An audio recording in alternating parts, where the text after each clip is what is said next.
दोस्तों, आज हम इस वीडियो में आपके साथ डिस्कस करेंगे SS202 और SS304 के बीच में क्या डिफरेंस होता है, कहाँ कहाँ पर इनका यूज़ किया जाता है और इनकी जो ग्रेडिंग है उसको कैसे टेस्ट किया जाता है। तो सबसे पहले बात करते हैं, SS का मतलब है स्टेनलेस स्टील। ये स्टेनलेस स्टील की दो ग्रेड होती हैं। अगर हम बात करें, सबसे पहले स्टील के बारे में बात करते हैं। जो स्टील है वह आयरन प्लस कार्बन का एक अलॉय होता है। स्टील मेनली दो टाइप का होता है, प्लेन कार्बन स्टील और alloy steel. Plane carbon steel की अगर बात करें, तीन टाइप का होता है, low carbon steel, medium carbon steel और हाई कार्बन स्टील। जो अलॉय स्टील है ये दो टाइप का होता है, लो अलॉय स्टील और हाई अलॉय स्टील। जो स्टेनलेस स्टील है वो हाई अलॉय स्टील की कैटेगरी में आता है, जिसमें जो मेन अलॉइंग एलिमेंट है वो 8% से ज़्यादा होता है। अब जो स्टेनलेस स्टील है इसकी भी फर्दर कैटेगरीज होती हैं, जैसे ferritic stainless steel, martensitic stainless steel और ऑस्टिनेटिक स्टेनलेस स्टील। SS202 और SS304 ये ऑस्टिनेटिक स्टेनलेस स्टील के अंतर्गत आते हैं। ऑस्टिनेटिक स्टेनलेस स्टील में जो क्रोमियम है, क्योंकि स्टेनलेस स्टील में जो मेन अलॉइंग एलिमेंट होता है वो क्रोमियम होता है, और क्रोमियम ऑस्टिनेटिक स्टेनलेस स्टील में 16% से 25% के बीच में वेरी करता है। तो बात करते हैं SS202 और SS304 के बारे में। SS202 की जो कंपोजिशन है इसमें क्रोमियम 16% से 17% के बीच में होता है। अगर मैंगनीज की बात करें वो 7.5% से 10% के बीच में होता है, और निकल 4% से 6% के बीच में रहता है। और जो SS304 है इसमें क्रोमियम की अमाउंट ज़्यादा होती है, 18% से 20% के बीच में। निकल भी ज़्यादा होता है, 8% से 10.5% के बीच में, और मैंगनीज होता है 2% के आसपास। अब बात करते हैं कि कैसे ये दोनों एक दूसरे से अलग होते हैं। जैसा कि हमें पता है, जो स्टेनलेस स्टील होता है उसमें कोरोजन रेजिस्टेंस बहुत ज़्यादा होता है। बहुत सारी स्वीयर कंडीशन के कांटेक्ट में आने पर भी इसमें कोरोजन नहीं लगता। अगर इन दोनों ग्रेड्स की बात करें तो इन दोनों में जो कोरोजन रेजिस्टेंस है वो SS304 का ज़्यादा होता है SS202 के मुकाबले। अब इसमें बात करते हैं कि जो कोरोजन रेजिस्टेंस जो है, अगर हमें हमारा जो कोई भी अगर प्रोडक्ट बनवाना है स्टेनलेस स्टील का, अगर उसे हमें एक्सटीरियर आउटसाइड में यूज़ करना है तो SS304 को प्रेफर किया जाता है। अगर उसे हमें इंटीरियर में या घर के अंदर या किसी भी कह सकते हैं किसी भी कोई भी अगर जो भी हम स्पेस बना रहे हैं, कोई भी ऑर्गेनाइजेशन अगर बना रहे हैं, अगर उसके अंदर हमें स्टील की रिक्वायरमेंट है, स्टील की स्टेयर बनवानी है या किचन वगैरह बनवाना है जहां वो डायरेक्ट कॉन्टैक्ट में नहीं आता, इनसाइड होता है, तो उस केस में SS202 का इस्तेमाल किया जा सकता है।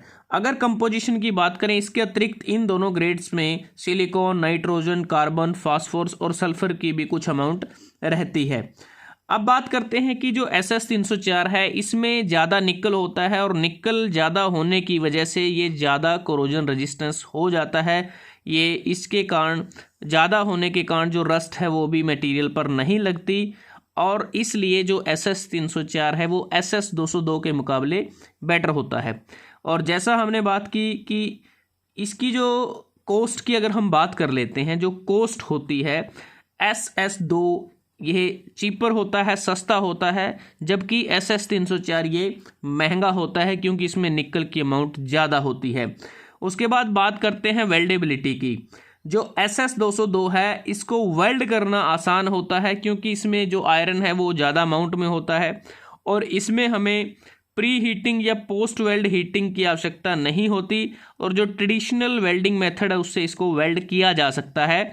लेकिन जो वेल्डिंग ज्वाइंट इसमें हम लगाते हैं इस केस में, तो उसमें जो वेल्डिंग ज्वाइंट होता है उस पे कोरोजन लग सकता है, मतलब कि ज़्यादा प्रोन होता है।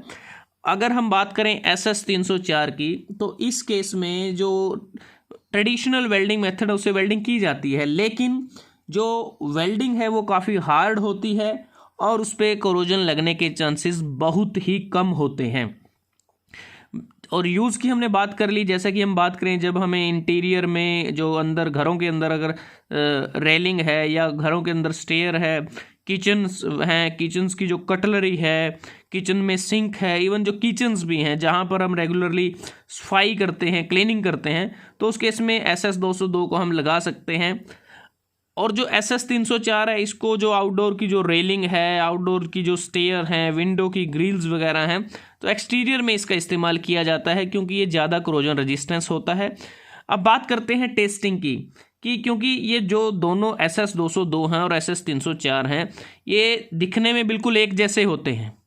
दोनों की जो शाइनिंग है, जो दोनों का कलर है, एक हिसाब से दोनों का सेम रहता है क्योंकि दोनों ऑस्टेनेटिक स्टेनलेस स्टील हैं। और एक बात और, ये दोनों नॉन मैग्नेटिक होते हैं। अब बात करते हैं कैसे चेक करेंगे कि ये SS202 है और ये SS304 है। तो इसके लिए हमें कुछ टेस्टिंग करने की आवश्यकता है। हम ग्रेड टेस्टर का भी इस्तेमाल कर सकते हैं। ग्रेड जो टेस्टर है, इसकी एक जो ड्रॉप है उसे हम स्टील पर डाल देंगे। अगर इसका कलर ऑरेंज हो जाता है तो इसका मतलब है ये SS202 है। अगर स्टील का कलर चेंज नहीं होता तो उसका मतलब होगा कि ये SS304 है। इसके अतिरिक्त हम स्पार्क टेस्टर भी कर सकते हैं। स्पार्क टेस्टर का मतलब है कि ग्राइंडिंग कर जो स्टील है उसको ग्राइंड किया जा सकता है, और ग्राइंड करते समय अगर जो स्पार्क जनरेट होगी, अगर वो ज़्यादा लंबी बनी है और रेडिश है कलर में, तो इसका मतलब कि वो SS304 है। क्योंकि जो रेडिश कलर होता है स्पार्क का, वो निकल कंटेंट के ज़्यादा होने के कारण होता है और जो मटेरियल की हाई डेंसिटी उसके कारण होता है। अगर स्पार्क छोटी बनी है, येलोइश स्पार्क बनी है, तो इसका मतलब वो SS202 है। तो दोस्तों, आज हमने इस वीडियो में आपके साथ डिस्कस किया स्टेनलेस स्टील के जो दो ग्रेड हैं SS202 और SS304 में क्या डिफरेंस होता है, कहाँ उसका यूज़ करते हैं, और उसकी जो टेस्टिंग है कैसे की जाती है। अगर आपको वीडियो अच्छा लगा, इसको ज़्यादा से ज़्यादा लाइक करें, शेयर करें। धन्यवाद। जल्दी हाजिर होते हैं एक नए वीडियो के साथ। तब तक के लिए नमस्कार।